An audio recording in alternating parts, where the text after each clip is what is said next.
What's going on, guys? Your boy Gamers Goon here today with what I would do in the Superstar Shakeup. Yeah, so tomorrow night starts the Superstar Shakeup.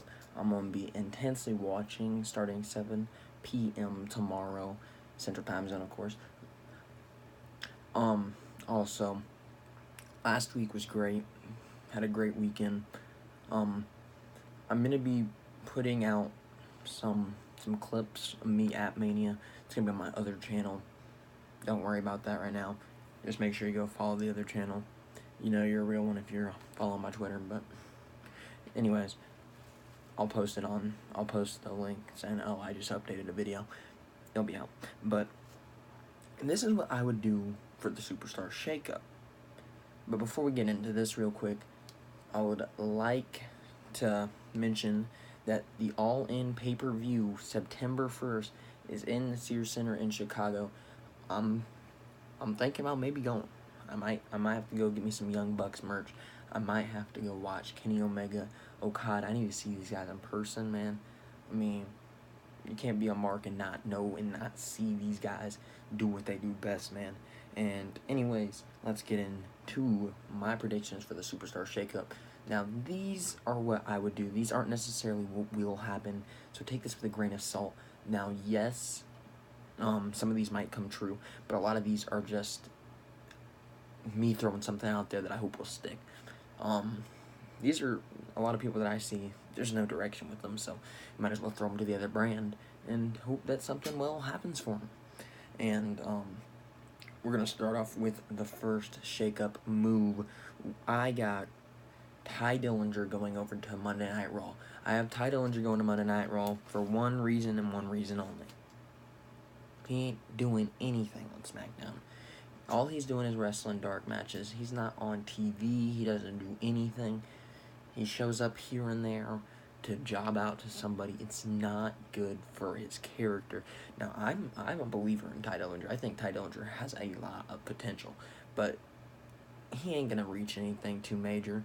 He might reach Intercontinental Championship level at this point after the depths in which they buried Ty Dillinger. They sent him all the way back to catering. Like, he wasn't at the front of the line in catering, but he was like the back of the line. He was not getting any television time whatsoever. And I would also like to point out my voice. Still a little hoarse from a weekend ago, but that's all fine for today. The next shakeup move I got is from somebody I'm hearing is cleared, but I'm not really sure, like, whether or not that really is true, and it's Big Cass. Now, Big Cass, I mean, he took out Enzo, and then he got hurt. If he comes back to Raw, what's he gonna do realistically? He has no beef with anybody. Enzo's no longer in the company. You might as well just have a new fresh start on a new brand. And that would be the smart thing to do, honestly. Get a whole new change of scenery coming off your injury, and hopefully you have a big 2018-2019. And I personally do not think he's going to be somebody going to a main event, but maybe he can try to get that United States title off the modern day Maharaja known as Jinder Mahal. And I would like to see a Big Cass United States title run. I think it would be a little bit interesting, but that's just my opinion.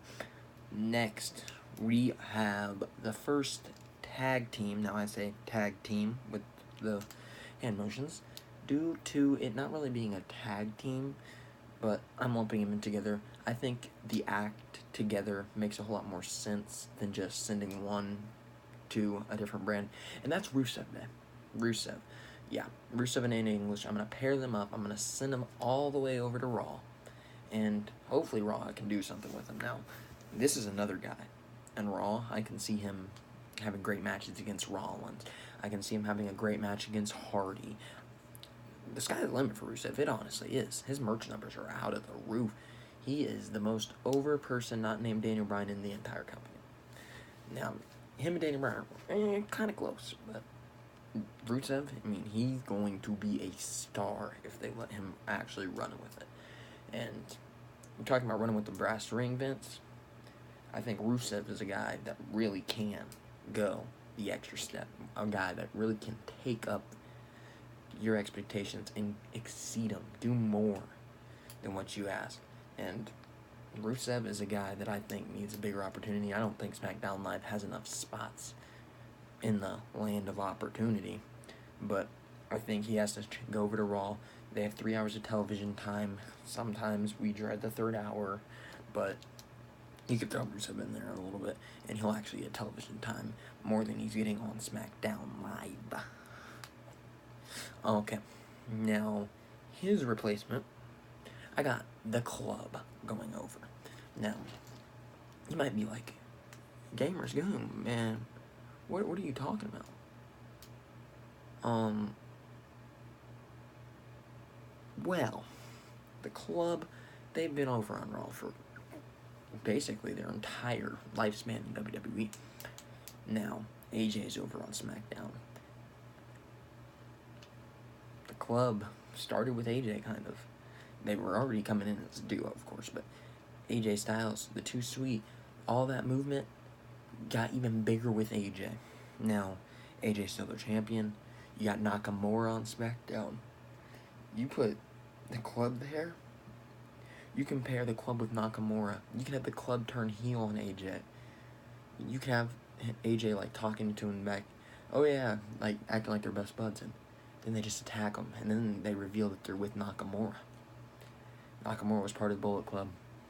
And if you want, you can even go back and tell the story that AJ Styles is the one that ended up becoming the leader of the Bullet Club. I mean, it's digging deep into the well, but you can even go back and tell that story, that Nakamura finally gets his hands on AJ for what AJ's done to him. He's been waiting, he's been playing nice, he's done all of this, and now he's enlisted AJ's two best friends to turn his back on him. Now that's brilliant television in my eyes. I really do like that idea, and I think the Club definitely need to change the scenery, because right now, they're just enhancement talent on Raw, sitting in the back and catering, eating a loaf of bread. They're not doing anything, and the Club just needs to go. Next on Raw, we're going to give Raw an NXT talent. Now, I didn't give SmackDown Live an NXT talent. It's okay, though. SmackDown Live is getting a couple guys from Raw that I think could be vital into their progression, but they're also giving up a couple guys, but I don't think that NXT needs to give up more than what they need to, and I think it just requires one man that NXT hasn't been with that a pretty while. Drew McIntyre's been hurt, and I think Drew McIntyre coming back to be on Raw, that's an instant. That is an instant big time money move. Drew McIntyre is really good. I like him in the ring. He's got a great look to him. He's got a good mic work, and he can even tell that story. I mean, coming up, he said he was going to be one of the greatest. You can go all the way back, dig down 2009, 2010, when he was claiming that he was going to be this big deal, and then he had to go away. He had to work his way back up. He had to go out there, and he had to fight and claw and get his way back. And then you can tell the story of him overcoming all the odds and being a mid-card champion, or even you can have him be, say, a Finn Balor, when Finn Balor eventually gets the Universal title. Now,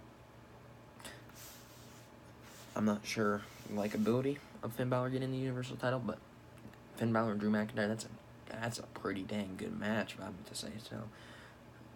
And Drew McIntyre, think about this. Drew McIntyre versus Seth Rollins, that's a great match. That is. You cannot deny it. And since we took an NXT talent from Raw, we gotta give up somebody. And now, this somebody I just mentioned, actually. I mentioned him in the Drew McIntyre shebang about him and him will have a great match. So you might be like, why are you moving him over to SmackDown? And that's my boy Finn Balor. Now, Finn Balor, he really doesn't have much going for him on Raw. He's getting lost in the shuffle. Him and Drew McIntyre would be a great match. Don't get me wrong. I love that idea. I love that idea. But Finn Balor's getting lost in the shuffle. He's not doing anything. Seth Rollins is going to be the Intercontinental Champion for a while. So move Finn Balor on. Get him to SmackDown. You get him to fight Jinder Mahal. And Jinder Mahal, he doesn't have to be a champion anymore. Finn Balor, new champion, babyface champion, United States title. You can even get you can bring Big Cass in to fight him if you want. You can get a Finn Balor Daniel Bryan match. I know that's a dream match for a lot of you. We can get a Finn Balor Shinsuke Nakamura match again. We can get a Finn Balor AJ Styles match. There's a lot of possibilities if you bring Finn Balor over to the blue brand. And I think that is what needs to happen because Finn Balor's just not getting what he deserves on main roster over there on Monday Night Raw. And I personally think it's a shame. I mean, it really is a shame that Finn Balor isn't getting what he deserves. Rightfully so. And he deserves to have a title around his waist. It doesn't matter which one, but he deserves to have one. And that is going to be SmackDown's pick. Now we get into another team that I'm bringing up from NXT. Now, this team, I wouldn't really say I'm bringing up from NXT because NXT's been without him for a little bit. That's Sanity. I haven't seen Sanity on NXT television for a little bit now. Killian Dane, yes. I'm talking about Alexander Wolf. I'm talking about Nikki Cross. I'm talking about Eric Young. Bring them over. Let them run with it. Have Sanity versus Wyatt versus Hardy versus the other Hardy if you want. If you want to make Brother Nero in it. Woken Hardy. Brother Bray. Do it. Do it. You can have Sanity and the Wyatts or the weird concoction that we have made of Bray Wyatt and Matt Hardy. We can throw them in a pot, and that would be a great moment for an ultimate deletion, a final deletion, the last deletion, whatever you want to call it. That would be a pretty good feud, and Sanity really does fit the mold to go to the Hardy compound, to go to the Wyatt compound. You can split it up. You can have them go to the Wyatt compound this time and expand on what the Wyatt compound's all about based off what we had at the Hardy compound. Make the Wyatt compound even more intriguing. Introduce a female role since you got Nikki Cross on the other side. Bring in, I have no clue, I don't know who you bring in. Bring in someone to play that female role. Be Sister Abigail. Go with it. Run with it. Go the extra step with it. Sanity and the Hardys and Wyatt concoction there, that is going to be a brilliant feud, and I think that's what should happen, and I would personally love to see it. Next, we got a guy that I don't think really needs to move, but I think should move, just for the possibility. Now, this guy, I think, is going to win the Money in the Bank briefcase. I think this will actually happen based on storytelling from over 2 years ago, 2016, leading into WrestleMania 33. Okay, so we had this whole build-up. The Miz versus Daniel Bryan. It's all talk on Talking Smack. SmackDown Live's after show, basically. They got rid of it now, so a lot of you might not know about it, but there was great segments. Daniel Bryan firing The Miz, and then The Miz taking shots at Daniel Bryan not being able to be cleared to wrestle. He's taking shots at The Miz, basically insulting Daniel Bryan and them throwing their names around. That's why The Miz currently uses the yes kicks. But I think you move The Miz over to SmackDown. You let The Miz win the Money in the Bank briefcase. You have The Miz cash in. Get this. You have Daniel Bryan versus... You already had the Daniel Bryan AJ Styles match. It could go longer, I guess. But let's say Nakamura. Nakamura is going to be AJ Styles, in my opinion. I think he will overcome AJ Styles at some point this year. You have Daniel Bryan, Nakamura. Now you have them fight. Same match after Money in the Bank, obviously. Have this around Mania time, like Royal Rumble or Fastlane or one of these B-level pay-per-views. You don't have to have it a huge pay-per-view. I mean, the Royal Rumble is pretty huge, but you don't have to have it there if you don't want to. But what I would thinking is you let Nakamura and Daniel Bryan go at it. You let them put on a 20, 25 minute, 4.5 star, 4 or 5 star match, whatever you want. You let them actually run with it. You let Daniel Bryan have the yes lock in, and then the Miz music hits. The Miz comes running down. The Miz takes Daniel Bryan's chance and rips it away from him. Something that Daniel Bryan's worked so hard to get back to that spot. Get back to where he belongs. To get back to being a champion like he was at WrestleMania 30 at the end of the show. He's going to need that. The Miz takes it from him. The Miz rips it out of his hands right before he's about to become the champion.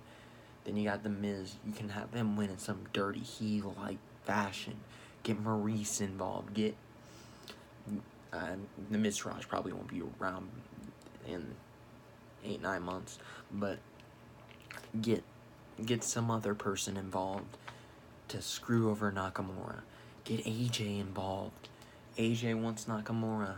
No title on the line. He just wants him at He just wants to get his revenge for what Nakamura did to him. And then Daniel Bryan, Miz, WrestleMania 35 main event. You know, it doesn't have to be main event. I'm just throwing stuff out there. But you can have it 6th, 7th match. Daniel Bryan, he doesn't have to be a main event. Obviously, you want your bigger match, like a Nakamura AJ match. It wasn't main event at WrestleMania 34. Not gonna lie, should have been. But you have your bigger match as it, but you can have that as a co-main event if you want. And Daniel Bryan wins the World Heavyweight Championship again at WrestleMania 35, making it another Yes-Mania. I mean, that's what I would do, and I think it's pretty logical at this point. So that's why I would move The Miz over to SmackDown Live. Next we got Randy Orton. I got Randy Orton moving over to SmackDown Live, or over to Raw from SmackDown Live for one reason. I don't want to see him against Jinder Mahal, please. I've seen it like 103 times. I don't need to see it again. I've watched it in person twice. I was there twice for it. Please, in my misery. Oh my gosh. Please. Do not do that match again. No. Hold off. Hold the lever. Stop. Hey, you. Yeah, you. Creative. Don't do it. Randy Orton, put him on Raw. Leave him off SmackDown. Get him as far away from Jinder as possible. We don't need that match again. We don't. They can't put on good matches. What's the point of Matt pairing him? Please, please, please. Leave Randy. Put him on Raw. Let him fight. Let him fight Braun Strowman and lose. Let him do it. I don't care. He can be the legend getting killed now. His gimmick was legend killer, but put him over there. I don't want to see him. Please. Keep him away from Jinder. I don't want to see Jinder and Randy fight again. Nah. Put Randy over there with the Wyatts. Put him over there with Hardy. Make him broken Orton. Do it. Tell the story that he came back from the Wyatt family. Yeah. Next, we're stepping into the women's division. Well, actually, no, we're not. Hold the phone. Hey, you. Hold the phone. So, I got one more for SmackDown Live before we move on to the women's division. I'm bringing a tag team over. I'm bringing a tag team that I think is well underappreciated. And that's the Revival. I'm bringing them over to SmackDown Live. Think about that. Revival and New Day. Revival and the Usos Revival and the Fashion Police. Dude, these matches. The Bludgeons. Oh my goodness. The Revival, they go to SmackDown Live with good booking. They're having a humongous 2018, 2019. I'm telling you, they can have a really good year. They could put on some 3, 4, 5-star matches with most of these teams. The Usos and the Revival, sign me up.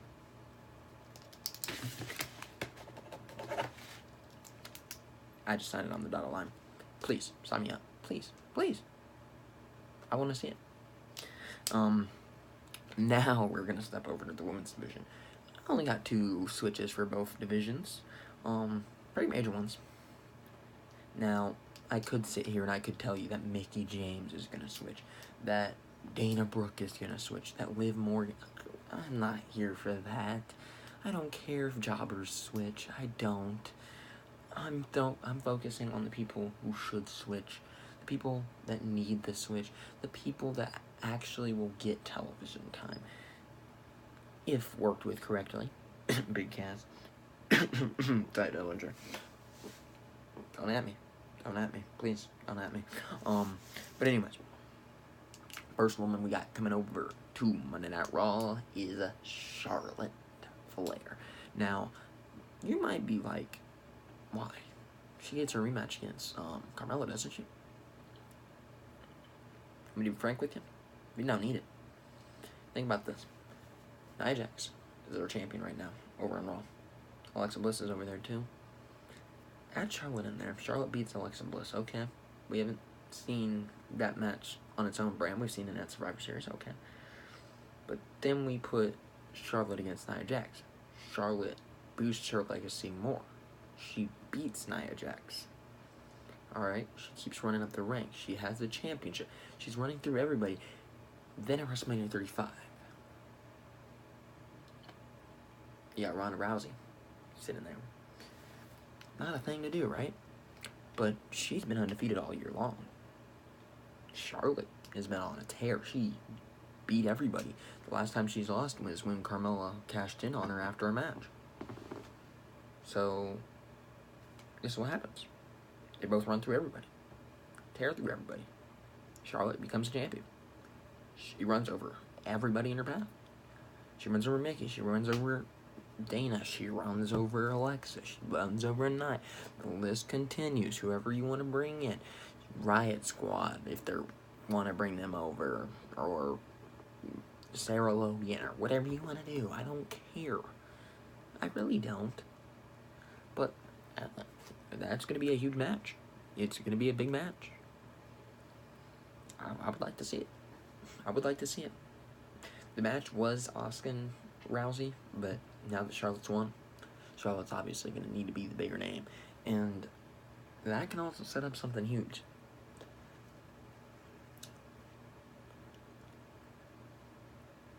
The 4 Horsewomen up against the 4 Horsewomen, of course. You might have been like, what are you doing, man? What are you doing this for? It's a tactic. It's a tactic. Don't worry about it.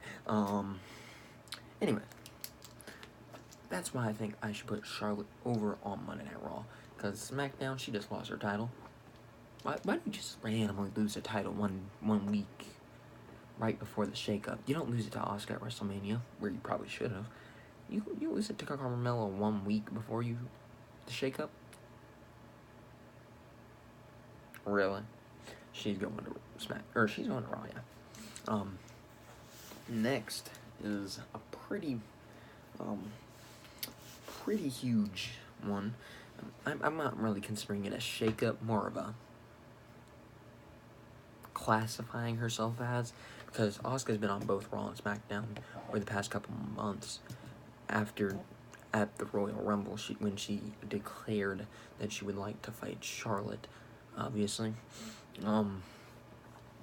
So Asuka's been on both Raw and SmackDown, and this is one which I would just have her come out and you don't have to make it an elaborate, oh, I'm here thing.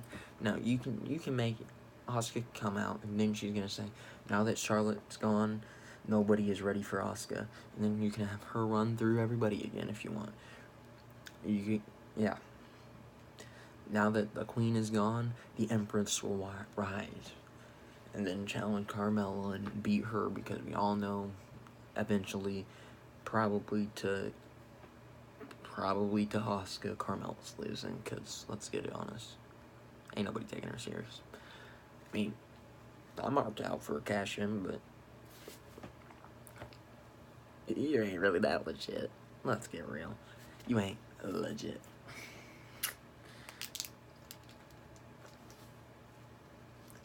Checking off the list of Jericho, man. Checking it off. Last one for Monday Night Raw. We got the last kicker, Becky Lynch, going over to Monday Night Raw. She hasn't done much on SmackDown Live. She really hasn't. She was first SmackDown Live Women's Champion. She lost it to Alexa Bliss. Oh, I'm sorry. I'm just saying everything she's done over the past, 16 months.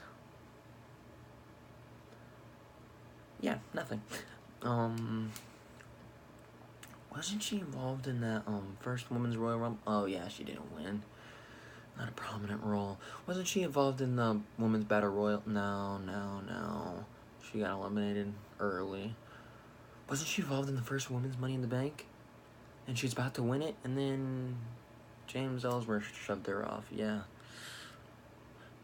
Didn't she have a rematch where she was about to win it too? And then James Ellsworth shoved her off again, kind of.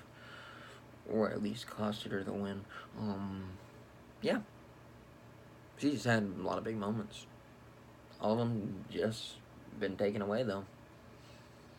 Gotta get her on Raw. You got him. She hasn't done anything on SmackDown lately. Past 10 months, she hasn't done anything. She's winning Raw matches. Or SmackDown matches. That's about it. I don't know what else. She ain't winning big matches. Get her over on Raw. Give me what I want to see. Give me her title reign, okay? Yeah, I know I'm pushing for one. She ain't gonna win over Rousey, but please, give my girl a title reign. Come on. Next, we got Sasha Banks over to SmackDown Live. Now, I was thinking about this. I was like, Sasha should stay on Raw. She's got to be over there for the 4 Horsewomen match, right? Think again. Now, this is a match. It's not going to happen at an Extreme Rules, a Fastlane, a one branded pay-per-view. It's going to happen at a Survivor Series, a Royal Rumble, a WrestleMania. Whatever you might the case be, it's going to be one of the big pay-per-views. So, that's not a problem. But there is a problem if you don't move Sasha over to SmackDown. Because your divisions, Alexa Bliss, Ronda Rousey, Nia Jax, Charlotte, Bayley, Becky, Sasha. That's 7 legit. That's a really good division. But then you look at SmackDown and you're like, well, all they got's Liv Morgan and Sarah Logan and Asuka. They ain't really got Tamina and Natalya, Naomi. They ain't really a legit name. Let's get real. They ain't legit names. The most legit name on that roster without Asuka or Sasha would be probably Naomi. She's done the most. Natalya, Pick or choose. I don't really care. I'm not a fan of Natalya. But you gotta put Sasha over there. You need a big name over there. You need somebody that can fight Asuka. That's Sasha. I don't know. To be honest, I think Sasha should have been the one to end the streak. Just my inner Mark coming out. I'm sorry. Calm down. I mean, Charlotte's great and all. I loved it. I was rooting for Charlotte, but I'm just saying, Sasha's one of the best. Calm down. But I would move Sasha over to SmackDown Live, and then let her go after the title. Let her beat Carmella. Screw it. Let Sasha beat Carmella. And give her more than a 20-day, or 2-day, or 4-day, or 7-day, under 29 days in her entire career, over 4 title runs. Please. Give her like 4 or 5 months with it. Please. Please. Please. Give Sasha what she deserves, man. Do it. Do it for me.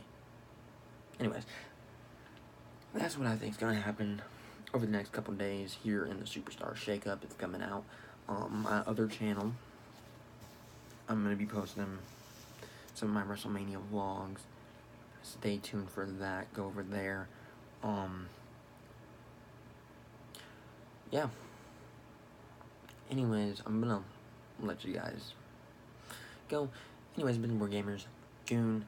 Actually, now on this channel, my boy is reclassified to Goon Talks TV, but Gamers Goon is still my boy at heart.